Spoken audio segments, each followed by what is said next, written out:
Period cramps ಬಗ್ಗೆ ತಿಳ್ಕೊಳ್ಳೋಣ. ಅದಾದಾಗ ನಾವು ಹೋಮ್ ರೆಮಿಡೀಸ್ ಮಾಡ್ಕೋಬೇಕು. ಪೀರಿಯಡ್ಸ್ ಆದಾಗ ಒಂದು ಕೆಮಿಕಲ್ ನಮಗೆ ಯೂಶಲಿ ಯೂಟರಸ್ ಅಲ್ಲಿ ರಿಲೀಸ್ ಆಗ್ತಾ ಹೋಗುತ್ತೆ. ಹುಟ್ಟಾದಾಗ ತುಂಬಾ ಹೆಣ್ಮಕ್ಳಿಗೆ ಪೇನ್ ಆಗುತ್ತೆ. 90% ಹೆಣ್ಮಕ್ಳಿಗೆ period cramps very common. 3 days 4 days ಅವ್ರಿಗೆ ಎದೊಳಕ್ಕೆ ಆಗಲ್ಲ, ಊಟ ಮಾಡೋಕ್ಕಾಗಲ್ಲ, ಉಸಿರಾಡೋಕ್ಕೂ ತೊಂದರೆ ಆಗುತ್ತೆ, ನಾಸಿಯಾ, ವಾಮಿಟಿಂಗ್ ಸೆನ್ಸೇಷನ್, ಅಂದರೆ ಕೆಲವರು ವಾಮಿಟ್ ಆದಂಗೆ ಆಗುತ್ತೆ, ವಾಮಿಟ್ ಆಗ್ತಾ ಇರಲ್ಲ.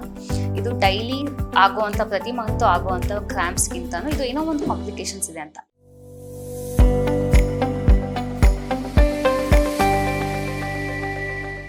ಎಲ್ಲರಿಗೂ ನಮಸ್ಕಾರ. ನಾನು ನಿಮ್ಮ ಡೈಟಿಷಿಯನ್ ಆಶುಗೌಡ ಮಾತಾಡ್ತಾ ಇರೋದು. ಇವತ್ತು ಪೀರಿಯಡ್ ಕ್ರಾಂಪ್ಸ್ ಬಗ್ಗೆ ತಿಳ್ಕೊಳ್ಳೋಣ. ಅಂದರೆ ಮುಟ್ಟಾದಾಗ ತುಂಬ ಹೆಣ್ಮಕ್ಳಿಗೆ ಪೇನ್ ಆಗುತ್ತೆ, ಲೈಕ್ ಹೊಟ್ಟೆ ನೋವು ಬರೋದು, ಇದ್ರ ಬಗ್ಗೆ ನಾವು ತಿಳ್ಕೊಂತಾ ಹೋಗೋಣ. ಇವತ್ತು ಯೂಶಲಿ ತುಂಬಾ ಜನ ಹೆಣ್ಮಕ್ಳು 90% ಹೆಣ್ಮಕ್ಳಿಗೆ ಪೀರಿಯಡ್ ಕ್ರಾಂಪ್ಸ್ ವೆರಿ ಕಾಮನ್. ಎಲ್ಲರಿಗೂ ದಾಗೆ ಆಗುತ್ತೆ, ಹೌದು, ಅದು ಸಿಂಪಲ್, ಅದೇನು ದೊಡ್ಡ ವಿಷಯನ ಅಂತ ನಾವು ನೆಗ್ಲೆಕ್ಟ್ ಮಾಡ್ತೀವಿ ಕೆಲವೊಂದ್ಸಲ. ಈಗ ಪೀರಿಯಡ್ ಕ್ರಾಂಪ್ಸ್ ಅಲ್ಲೇ ನಮಗೆ 2 types ಇರುತ್ತೆ. ಒಂದು 1 to 2 days ಅಂದ್ರೆ 1-2 ದಿನದ ಒಳಗಡೆ ನಿಮಗೆ ಪೀರಿಯಡ್ಸ್ ಪೇನ್ ಕಮ್ಮಿ ಆಗ್ತಾ ಇದೆ ಅಂದ್ರೆ ಸರಿ, ತಪ್ಪೇನಿಲ್ಲ, ಅದು ನಾರ್ಮಲ್ ಅಂತ ಅನ್ಕೋಬಹುದು. ಲೈಕ್ 3 days 4 days ಅವ್ರಿಗೆ ಎದೊಳಕ್ಕೆ ಆಗಲ್ಲ, ಊಟ ಮಾಡಕ್ ಆಗಲ್ಲ, ಅವ್ರ ದಿನಚರಿಗಳನ್ನು ಅವ್ರು ಮಾಡ್ಕೊಳಕ್ ಆಗಲ್ಲ ಅಂದಾಗ ಅದು ಸ್ವಲ್ಪ ಕಾಂಪ್ಲಿಕೇಶನ್ ಕೇಸ್, ಅದನ್ನ ನಾವು ನೆಗ್ಲೆಕ್ಟ್ ಮಾಡ್ತಾ ಹೋಗ್ಬೋದು. ಇವತ್ತಿನ ಒಂದು ಟಾಪಿಕ್ ಅಲ್ಲಿ ನಾವು ಪೀರಿಯಡ್ಸ್ ಕ್ರಾಂಪ್ಸ್ ಬಗ್ಗೆ ತಿಳ್ಕೊಳ್ಳೋಣ. ಅದಾದಾಗ ನಾವು ಹೋಮ್ ರೆಮಿಡೀಸ್ ಮಾಡ್ಕೋಬೇಕು, ಅದರ್ವೈಸ್ ಲೈಫ್ ಸ್ಟೈಲ್ ಮಾಡಿಫಿಕೇಶನ್ ಮಾಡ್ಕೋಬೇಕು ಅಂತ ತಿಳ್ಕೊತಾ ಹೋಗೋಣ. ಈಗ ಪೀರಿಯಡ್ ಕ್ರಾಂಪ್ಸ್ ಯಾಕಾಗುತ್ತೆ? ಯೂಶಲಿ ನಮಗೆ ಪೀರಿಯಡ್ಸ್ ಆದಾಗ ಒಂದು ಕೆಮಿಕಲ್ ನಮಗೆ ಯೂಶಲಿ ಯೂಟರಸ್ ಅಲ್ಲಿ ರಿಲೀಸ್ ಆಗ್ತಾ ಹೋಗುತ್ತೆ. ಆ ಕೆಮಿಕಲ್ ರಿಲೀಸ್ ಆದಾಗ ನಮಗೆ ಮಸಲ್ ಕಾಂಟ್ರಾಕ್ಷನ್ ಮತ್ತೆ ರಿಲ್ಯಾಕ್ಸೇಷನ್ ಆದಾಗ ನಮಗೆ ಸ್ವಲ್ಪ ಹೊಟ್ಟೆ ನೋವು ಬರುತ್ತೆ, ಅಥವಾ ಅಲ್ಲಿ ಸ್ವಲ್ಪ ಇರಿಟೇಷನ್ ಆಗ್ತಾ ಹೋಗುತ್ತೆ. ಸೊ ಈ ಒಂದು ಇರಿಟೇಷನ್ ಆದಾಗ ನಮಗೆ ಪೇನ್ ಜಾಸ್ತಿ ಆಗ್ತಾ ಹೋಗುತ್ತೆ. ಇದು ಡೈಲಿ ಆಗುವಂತ ಪ್ರತಿ ಮಂತು ಆಗುವಂತ ಕ್ರಾಂಪ್ಸ್ಗಿಂತನೂ ಇದು ಏನೋ ಒಂದು ಕಾಂಪ್ಲಿಕೇಶನ್ಸ್ ಇದೆ ಅಂತ. ಏನಿರ್ಬೋದು ಅದು? ಒಂದು PCOD ಇರ್ಬೋದು, ಇನ್ನೊಂದು ಎಂಡಿಯೋಮೆಟ್ರಿಸ್ ಅಂತ ಹೇಳ್ತೀವಿ, ಅಂದ್ರೆ ಯೂಶಲಿ ನಮಗೆ ಟಿಶ್ಯೂಸ್ ಅಂದ್ರೆ ಎಕ್ಸ್ಟ್ರಾ ಟಿಶ್ಯೂಸ್ ಗ್ರೋತ್ ಆಗಿರುತ್ತೆ ಯೂಟರಸ್ ಅಲ್ಲಿ. ಇನ್ನೊಂದು ನಮಗೆ ಫೈಬ್ರಾಯ್ಡ್ಸ್ ಅಂತ ಹೇಳ್ಬೋದು, ಅಂದ್ರೆ ಫೈಬ್ರಾಯ್ಡ್ಸ್ ಸಹ ನಮಗೆ ಗ್ರೋತ್ ಆಗ್ತಾ ಇರುತ್ತೆ ಯೂಟರಸ್ ಅಲ್ಲಿ, any part of the uterus. ಈ ತರ ಇದ್ದಾಗ ನಮಗೆ ಕಾಂಪ್ಲಿಕೇಶನ್ ಜಾಸ್ತಿ. ಅಥವಾ ಕೆಲವರಿಗೆ ಹಾರ್ಮೋನ್ ಇಂಬ್ಯಾಲೆನ್ಸ್, ಅಂದ್ರೆ ಫೀಮೇಲ್ ಹಾರ್ಮೋನ್ಸ್ ಕಮ್ಮಿ ಇರುತ್ತೆ, ಮೇಲ್ ಹಾರ್ಮೋನ್ಸ್ ಜಾಸ್ತಿ ಇರುತ್ತೆ. ಹೀಗಾದಾಗ್ಲೂ ನಮಗೆ ಕ್ರಾಂಪ್ಸ್ ಗಳು ಜಾಸ್ತಿ ಆಗ್ತಾ ಹೋಗುತ್ತೆ. ಹಾಗಾಗಿ ಪೀರಿಯಡ್ಸ್ ಕ್ರಾಂಪ್ಸ್ ನ ನೆಗ್ಲೆಕ್ಟ್ ಮಾಡ್ದಲೆ ತುಂಬಾ ಜಾಸ್ತಿ ಇದೆ, ಫಸ್ಟ್ ಹೋಗ್ಬಿಟ್ಟು ಇಮಿಡಿಯೇಟ್ ಆಗಿ ಡಾಕ್ಟರ್ ಹತ್ರ ಹೋಗಿ ಕನ್ಸಲ್ಟೇಷನ್ ತಗೊಳ್ಳಿ, ಒಂದು ಸ್ಕ್ಯಾನ್ ಮಾಡಿಸ್ಕೊಳ್ಳಿ. ಸ್ಕ್ಯಾನ್ ಅಲ್ಲಿ ಎಲ್ಲಾ ನಾರ್ಮಲ್ ಇದೆಯಾ, ತೊಂದರೆ ಇಲ್ಲ.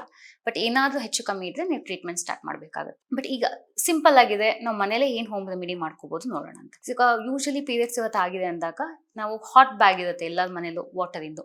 ಆ ಹಾಟ್ ಬ್ಯಾಗಿಗೆ ನೀವು ವಾಟರ್ ಫಿಲ್ ಮಾಡ್ಕೊಂಡು ನೀವು ಹೊಟ್ಟೆ ಮೇಲೆ ಪ್ಲೇಸ್ ಮಾಡ್ಕೊಳ್ಳೋದ್ರಿಂದ ಎಷ್ಟೋ ಒಂದು ಮಸಲ್ ನಿಮಗೆ ರಿಲೀಫ್ ಆಗ್ತಾ ಹೋಗುತ್ತೆ. ಸೆಕೆಂಡ್, ಕೆಲವೊಂದು ಯೋಗ ಪೋಸಸ್.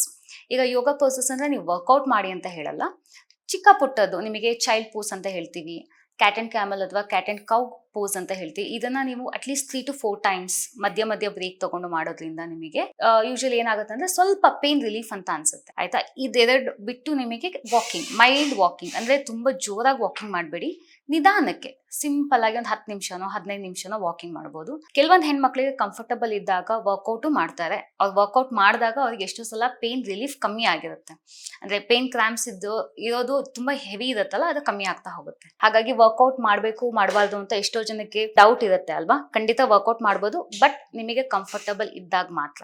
ಕಂಫರ್ಟಬಲ್ ಇಲ್ಲ ಅಂದ್ರೆ ವರ್ಕೌಟ್ ಮಾಡೋದು ಬೇಡ. ಇದಿಷ್ಟು ನಮಗೆ ಹೋಮ್ ರೆಮಿಡೀಸ್. ಇದ್ರ ಜೊತೆಗೆ ಈಗ ಫುಡ್ ಅಲ್ಲಿ ಏನ್ ಮಾಡ್ಕೋಬಹುದು? ಈಗ ಫುಡ್ ಅಂತ ಬಂದಾಗ ನಮಗೆ ವಾಟರ್ ಎಷ್ಟು ಕುಡಿದೀವೋ ಅಷ್ಟು ಒಳ್ಳೇದು. ಯಾಕೆಂದ್ರೆ ಫ್ಲೋ ಜಾಸ್ತಿ ಇರುತ್ತೆ, ಬ್ಲೀಡಿಂಗ್ ಜಾಸ್ತಿ ಆಗ್ತಾ ಇರುತ್ತೆ, especially first and second day ಅಲ್ವಾ. ಅವಾಗ ನಮಗೆ ನೀರಿನ ಅಂಶ ಎಲ್ಲೋ ಬಾಡಿಲಿ ಎಲೆಕ್ಟ್ರೋಲೈಟ್ಸ್ ಕಮ್ಮಿ ಆಗ್ತಾ ಇರುತ್ತೆ. ಹಾಗಾಗಿ ಎಳನೀರು ಅಂದ್ರೆ ಟೆಂಡರ್ ಕೋಕೋನಟ್ ವಾಟರ್, ಮಜ್ಜಿಗೆ, ಬಟರ್ ಮಿಲ್ಕ್ ಅಥವಾ ಕರ್ಡ್ ತಿನ್ನೋದ್ರಿಂದ ನಿಮಗೆ ಎಷ್ಟೋ ರಿಲೀಫ್ ಅಂತ ಅನ್ಸುತ್ತೆ. ಇದ್ರ ಜೊತೆಗೆ ಹರ್ಬಲ್ ಟೀಸ್ ಅಂತ ನಾವು ಹೇಳ್ತೀವಿ. ಈ ಪೆಪರ್ಮೆಂಟ್ ಟೀ ಅಂತ ಯೂಶಲಿ ಮಾರ್ಕೆಟ್ ಅಲ್ಲಿ ಇದೆ, ಅಥವಾ ನಾವು ಮನೇಲೂ ಕಷಾಯ ಮಾಡ್ಕೋಬಹುದು, ಅಥವಾ ಜೀರಿಗೆ ನೀರು ಅಥವಾ ಕಷಾಯ. ಇಲ್ಲ ಪೆಪರ್ಮೆಂಟ್ ಟೀ ಯೂಶಲಿ ನಿಮಗೆ ಬ್ಯಾಗಲ್ಲಿ ಬರುತ್ತೆ. ಅದನ್ನ ಪ್ರತಿದಿನ ವಾರ್ಮ್ ವಾಟರ್ ಅಲ್ಲಿ ಹಾಕೊಂಡು ಯೂಶಲಿ ಒಂದು 4-5 ದಿನ ಪೀರಿಯಡ್ಸ್ ಆಗೋದ್ರಿಂದ ಮುಂಚೆಯಿಂದಾನೇ ಸ್ಟಾರ್ಟ್ ಮಾಡಿದ್ರೆ ನಿಮಗೆ ಎಷ್ಟೋ ಬೆಟರ್ ಅನ್ಸುತ್ತೆ. ಆಮೇಲೆ ಆಂಟಿ ಇನ್ಫ್ಲಮೇಟರಿ ಫುಡ್ಸ್ ಅಂತ ನಾವು ಹೇಳ್ತೀವಿ. ಚಿಯಾ ಸೀಡ್ಸ್ ಇರ್ಬೋದು, ಫ್ಲಾಕ್ಸ್ ಸೀಡ್ ಇರ್ಬೋದು, ಪಂಪ್ಕಿನ್ ಸೀಡ್ಸ್ ಇರ್ಬೋದು, ಅಥವಾ ಕೆಲವರಿಗೆ ಕ್ರೇವಿಂಗ್ಸ್ ಬಂದ್ಬಿಡುತ್ತೆ ಯೂಶಲ್ ಆಗಿ ಪೀರಿಯಡ್ಸ್ ಟೈಮ್ ಅಲ್ಲಿ ಅಲ್ವಾ, ಅಂತವ್ರಿಗೂ ಸಹ ಒಂದೇ ಒಂದು ಸ್ವಲ್ಪ ಡಾರ್ಕ್ ಚಾಕ್ಲೇಟ್ 70% ಪ್ಲಸ್ ಆಗಿರುವಂತ ತಗೊಂಡಾಗ ಯೂಶಲಿ ನಮಗೆ ಖುಷಿ ಆಗುತ್ತೆ. ಖುಷಿ ಆದಾಗ ಸ್ವಲ್ಪ ನಮಗೆ ಕ್ರಾಂಪ್ಸ್ ಕಮ್ಮಿ ಆಗುವಂತ ಚಾನ್ಸಸ್ ಇರುತ್ತೆ. ಹಾಗಾಗಿ ಈ ತರ ಒಂದು ನಾವು ಡಯಟ್ ಅಲ್ಲಿ ಚೇಂಜಸ್ ಮಾಡ್ಕೊಳ್ಳೋದ್ರಿಂದ, ಅಥವಾ ವರ್ಕೌಟ್ ಅಲ್ಲಿ ಚೇಂಜಸ್ ಮಾಡ್ಕೊಳ್ಳೋದ್ರಿಂದ, ನೀರ್ ಕುಡಿಯೋದ್ರಿಂದ, ಅಥವಾ ಸ್ವಲ್ಪ ಹೊತ್ತು ಮಲ್ಕೋಬೇಕು. ಈಗ ಎಷ್ಟಂದ್ರೆ ಪ್ರತಿದಿನ ಕೆಲಸ ಇದ್ದೇ ಇರುತ್ತೆ, ಆ ಒಂದು 2 days ನೀವು ಸ್ವಲ್ಪ ಕಮ್ಮಿ ಕೆಲಸ ಮಾಡೋ ತರ ನೀವು ಪ್ಲಾನ್ ಮಾಡ್ಕೊಳ್ಳಿ ನಿಮ್ ದಿನಾನ. ಪೆಂಡಿಂಗ್ ವರ್ಕ್ನ 2 days ಆದ್ಮೇಲೆ 3 days ಆದ್ಮೇಲೆ ನೀವು ಮತ್ತೆ ಫಾಲೋ ಮಾಡ್ತಾ ಹೋಗ್ಬೋದು. ಹಾಗಾಗಿ ಪೀರಿಯಡ್ ಕ್ರಾಂಪ್ಸ್ ಅಂದ್ರೆ ನಾವು ನೆಗ್ಲೆಕ್ಟ್ ಮಾಡಬಾರ್ದು. ಯೂಶಲಿ ಎಷ್ಟೋ ಜನ ಅನ್ಕೋತಾರೆ ಟೀನೇಜ್ ಅಲ್ವಾ ನೀನು, ಇವಾಗ 14 ವರ್ಷ 15 ವರ್ಷ 12 ಇಯರ್ಸು, ಈ ಪೇನ್ ಇದ್ದೇ ಇರುತ್ತೆ, ಕಂಟ್ರೋಲ್ ಮಾಡ್ಕೋಬೇಕು ಅಂತ. ಖಂಡಿತ ತಪ್ಪು. ಕಂಟ್ರೋಲ್ ಆಗೋವಷ್ಟು ಮಾಡ್ಕೋಬಹುದು. ಚಿಕ್ಕ ಪುಟ್ಟ ಹೊಟ್ಟೆ ನೋವಿದೆ, ತುಂಬಾ ಹೊಟ್ಟೆ ನೋವ್ತಾ ಇದೆ ಅಂದ್ರೆ ಏನೋ ಒಂದು ಸಮಸ್ಯೆ ಇದೆ ಅಂತ. ಅದಕ್ಕೆ ಸೊಲ್ಯೂಷನ್ ಡಾಕ್ಟರ್ ಹತ್ರ ಹೋಗ್ಬೇಕು. ಏನೂ ಇಲ್ಲ ಅಂದ್ರೆ ಒಳ್ಳೇದೆ, ಏನಾದ್ರು ಇದೆ ಅಂದಾಗ ಅದನ್ನ ಟ್ರೀಟ್ಮೆಂಟ್ ಅಲ್ಲಿ ನಾವು ಸರಿಪಡಿಸ್ಕೊಳಕ್ ಹೋಗ್ಬೇಕು. ಹಾಗಾಗಿ ಪೀರಿಯಡ್ ಕ್ರಾಂಪ್ಸ್ ನ ನೆಗ್ಲೆಕ್ಟ್ ಮಾಡಬೇಡಿ. ಆದಷ್ಟು ಅದಕ್ಕೆ ಪ್ರಾಪರ್ ಸೊಲ್ಯೂಷನ್ ನ ನೀವು ಹುಡುಕಿ ತಗೋಬೇಕು. ಯಾಕೆಂದ್ರೆ ಈಗ ನನ್ನ ಕ್ಲೈಂಟ್ಸ್ ಎಲ್ಲ ಎಷ್ಟೋ ಜನಕ್ಕೆ ಪೀರಿಯಡ್ ಕ್ರಾಂಪ್ಸ್ ಅಂತ ಮುಂಚೆ ಬಂದಿರ್ತಾ ಇದ್ರು, ಅಥವಾ ವೈಟ್ ಲಾಸ್ ಅಂತ ಬಂದಿರ್ತಾ ಇದ್ರು. ಅವ್ರಿಗೆ ಡಯಟ್, ವರ್ಕೌಟ್ ಮತ್ತೆ sleep pattern, basically lifestyle changes ಮಾಡ್ಕೊಂಡಾದ್ಮೇಲೆ ಅವ್ರಿಗೆ ಪೀರಿಯಡ್ ಕ್ರಾಂಪ್ಸ್ 60 to 80% ಕಮ್ಮಿ ಆಗಿದೆ, ಕೆಲವರಿಗೆ 100% ಸಹ ಕಮ್ಮಿ ಆಗಿದೆ. ಹಾಗಾಗಿ ನೀವು ಅದನ್ನ ನೆಗ್ಲೆಕ್ಟ್ ಮಾಡೋದಕ್ಕಿಂತ life style modification and doctor consultation ತಗೊಳ್ಳಿ. ಪ್ರೊಫೆಷನಲ್ ಅಂಡರ್ ಅಲ್ಲಿ ನೀವು ಕೇರ್ ತಗೊಂಡಾಗ ಖಂಡಿತ ಈ ಒಂದು ಸಮಸ್ಯೆಗಳೆಲ್ಲ ಕಮ್ಮಿ ಆಗ್ತಾ ಹೋಗುತ್ತೆ. ಪ್ರತಿ ತಿಂಗಳು ನೋವು ತಿನ್ನೋದಕ್ಕಿಂತ ರೈಟ್ ಡಿಸಿಷನ್ ಅಂಡ್ ಚಿಕ್ಕ ಪುಟ್ಟ ಚೇಂಜಸ್ ಇಂದ ಒಳ್ಳೆ ರಿಸಲ್ಟ್ ಸಿಗ್ತಾ ಹೋಗುತ್ತೆ. Thank you.